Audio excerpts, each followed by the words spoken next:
Pre-finals update. Teka lang, hindi ko mo nakikita ang grades ko! So, yun na nga ang pre-finals. Pre-finals yun? Ha? Ang bilis naman. Tapos ngayon, finals na kami. Gusto mo ng araw? Parang wala lang yung pre-finals. Nanda ko pa, naghampas-hampas pa ako ng puno ng mangga.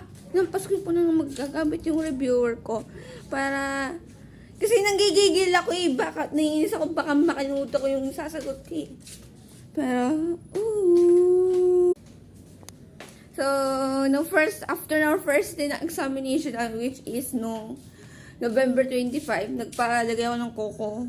Ngayon, nausad na siya, ang pangit. Okay lang yan.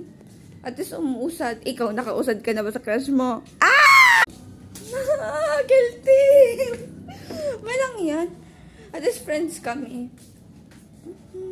Halos yata ang ginawa ko ngayong pre-finals yata nag-practice na ng-practice din ako. Nagsa-cellphone.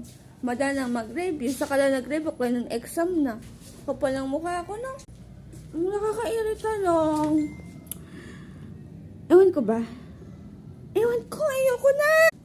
Oo na, titingnan ko na yung grades ko sa LMS. Ay pucha, inames. Kaka-SB19 ko to. Ayan! Ang saya-saya, gano'n. Eme, chat po na!